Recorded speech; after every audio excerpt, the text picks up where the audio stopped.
हम सभी को हम आज मैथ्स गणित कक्षा सप्तमी के प्रश्नावली 2.5 के बारे में आज पढ़ेंगे। उसका क्वेश्चन नंबर 6 आपके सामने रहा। निम्नलिखित दशमलव संख्याओं में 2 का स्थानीय मान लिखिए।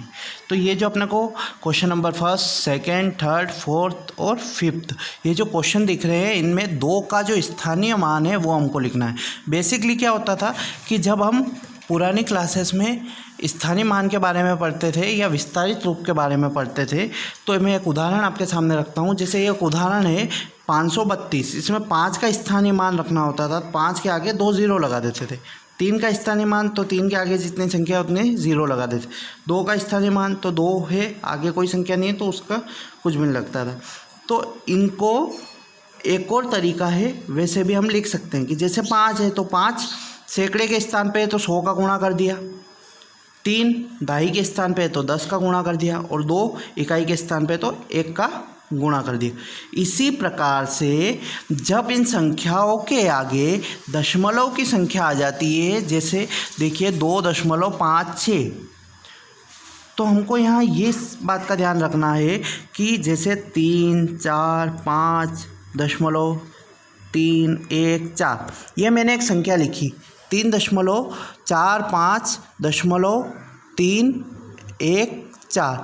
तो अब कौन सी संख्या किस स्थान पर है ये हम कैसे पता लगाएंगे, उस चीज़ के लिए मैं आपको समझा देता हूँ कि दशमलव से पहले की जो संख्या है वो ये 5 है, ये इकाई के स्थान पर, 4 है ये दहाई के स्थान पर, और 3 है वो सैकड़े के स्थान पर। आगे जैसे जैसे संख्या बढ़ती जाती है, हमने 6 क्लास में पढ़ा है इकाई, दहाई, सैकड़ा, हज़ार, 10,000, लाख, 10 लाख, ये हमारी जो भारतीय संख्यान पद्धति है उसके आधार पर चलता है। और दशमलव के आगे वाली जो संख्या है उसको हम, जैसे ये पहली संख्या है तो दशांश, दूसरी संख्या है तो शतांश और सहस्त्रांश, तो इस तरीके से हम इनको देख सकते हैं। तो देखिए इकाई का मतलब 1, दहाई का मतलब 10 और सैकड़े का मतलब 100 होता है।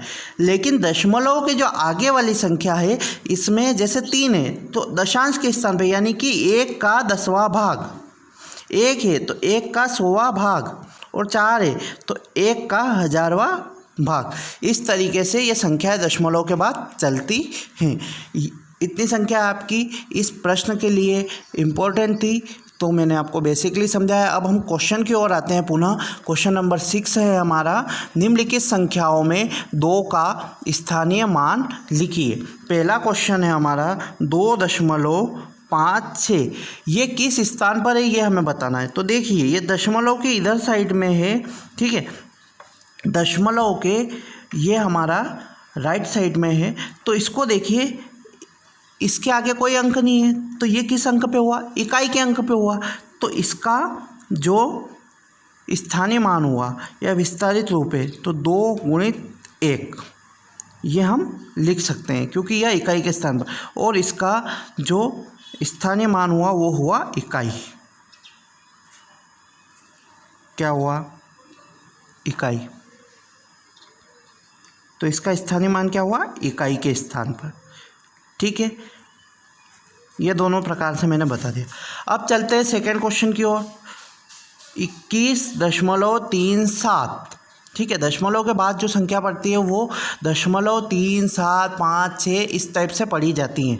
तो ये देखिए 2 जो है अपन दशमलव से इधर साइड देखें तो इकाई के स्थान पर 1 है, दहाई के स्थान पर 2 है। तो इसका जो विस्तारित रूप होगा या स्थानीय मान होगा 2 गुणित 10, दहाई के स्थान पे यानी कि 10 का गुणा कर देंगे। तो ये किसके स्थान पर है, दहाई के स्थान पर है, ये आपको लिखना है। इसका स्थानीय मान क्या है, दहाई, ठीक है, दहाई। अब आगे चलते हैं हम तीसरे क्वेश्चन की ओर, 10.25।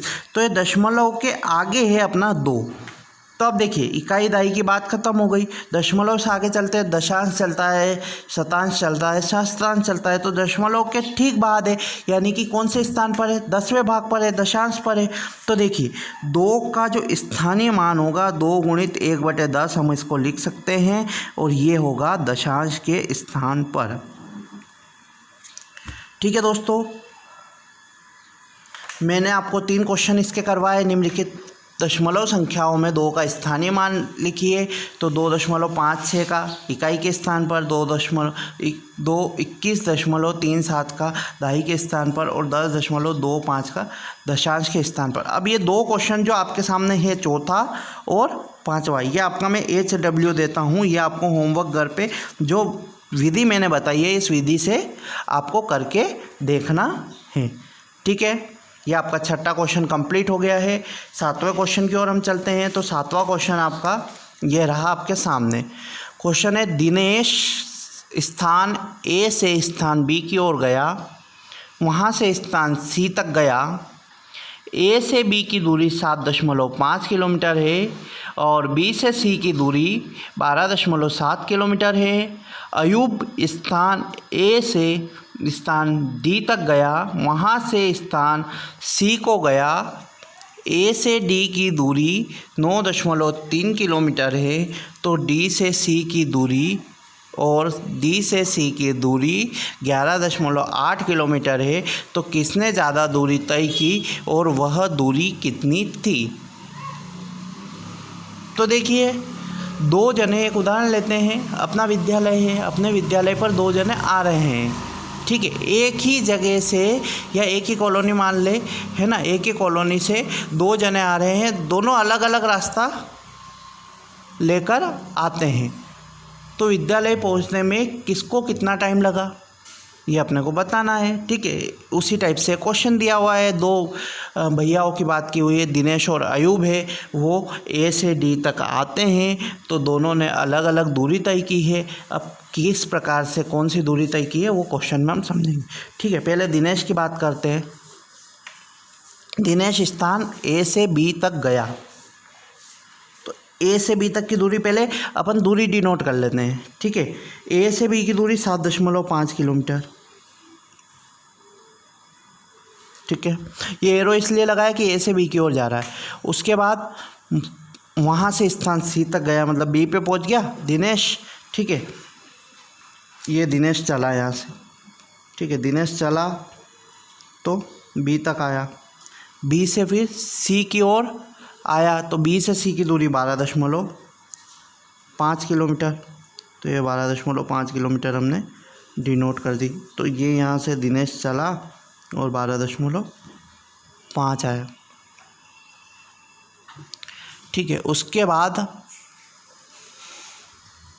12.7 किलोमीटर है, 12.7 किलोमीटर है।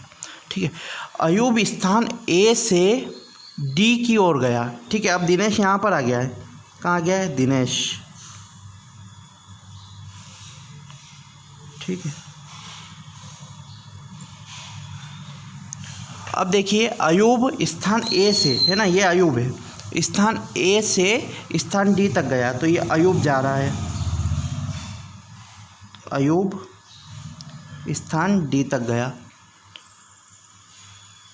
D से C, A से D की दूरी 9.3 किलोमीटर, 9.3 किलोमीटर दूरी ये है। ठीक है, अब अयूब यहाँ से D से C की ओर जा रहा है। ठीक है, D से C की ओर जा रहा है। तो यहाँ पर कौन आया? आ गया, अयूब आ गया। D से C की दूरी कितनी? 11.8 किलोमीटर। तो किसने ज़्यादा दूरी तय की? ठीक है, दोनों पॉइंट C पर आए हैं। कहाँ पर आए हैं? पॉइंट C पर। ये अपना मेन पॉइंट हो गया। दिनेश भी C पर आया है और अयूब भी C पर आया है, लेकिन A से B होते हुए दिनेश C तक आया है और अयूब A से D होते हुए C तक आया है। तो दोनों ने किसने ज़्यादा दूरी तय की और कितनी अधिक की वो हमको बताना है। तो देखिए, दिनेश द्वारा तय दूरी, तो देखिए ए से चला तो बी पे आया तो ए बी की दूरी आ जाएगी, प्लस बी से चला सी पे आया तो बी सी की दूरी आ जाएगी। तो इन दोनों दूरी को अपन प्लस कर देते हैं। तो 7.5 किलोमीटर प्लस 12.7 किलोमीटर, तो इनको प्लस करेंगे तो देखिए 7.5 इंटू 12/12.7, तो देखिए प्लस करेंगे 7 और 5 है ना, 7 और 5 12, हासिल का 1, 7 और 2 9 और 1 10 की 0, हासिल 1, 1 और 1 2, तो ये कितना हो गया 20.2 किलोमीटर। तो दिनेश द्वारा तय दूरी 20.2 किलोमीटर। ठीक है, इस लाइन का मतलब ये होता है कि ये वाली जो लाइन है ऐसी कैसी यहाँ पर भी उतारना है। ठीक है, ये पहले पर्सन की बात हो गई। दूसरे पर्सन की बात करते हैं हम। अयूब द्वारा तय दूरी, तो देखो वो ए से चला डी की ओर और डी से चला सी की ओर, तो ए डी की दूरी है 9.3 किलोमीटर प्लस डी सी की दूरी है 11.8 किलोमीटर। इन दोनों को भी अपन जोड़ दो, 8 से 9 10 11, हासिल 1, 9 और 1 10 और 1 11, हासिल 1, 1 और 1 2, यानी कि 21.1 किलोमीटर। तो देखिए बच्चों, दिनेश और अयूब दोनों की दूरी आपके सामने क्लियर है। एक चला 20.2 किलोमीटर चल के सी तक पहुंचा और एक 21.1 किलोमीटर चल के सी तक पहुंचा। अब किसने ज़्यादा दूरी तय की और कितनी दूरी तय की? ठीक है, तो अपन लिखेंगे अतः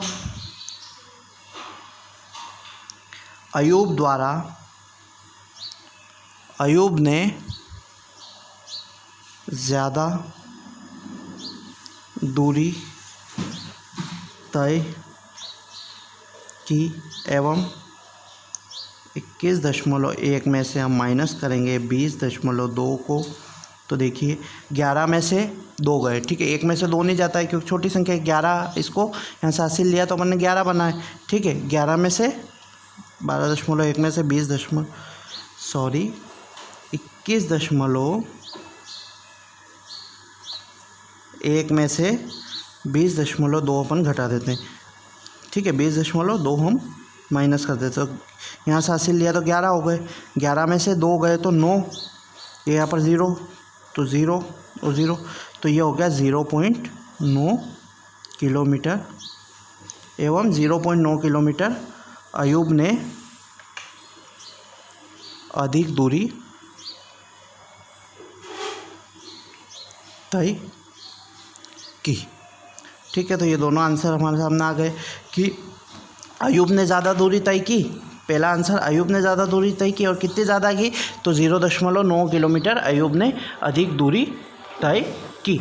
देखिए, ये जो मैं गोले बना रहा हूँ ये आपको समझाने के लिए बना रहा हूँ, आप फेयर कॉपी में इसको नहीं बनाएं। ठीक है, और ये भी जो रफ कार्य है ये भी फेयर कॉपी में अपने को नहीं करना है। डायरेक्ट जो यहाँ से क्वेश्चन उतारना है, पिक बनाना है, ठीक है, चित्र बनाना है और अपने को हल करना है। और आखिरी में लाइन लिखना है, अतः अयूब ने ज़्यादा दूरी तय की एवं 21.1 माइनस 20.0 बराबर 0.9 किलोमीटर अयूब ने अधिक दूरी तय की।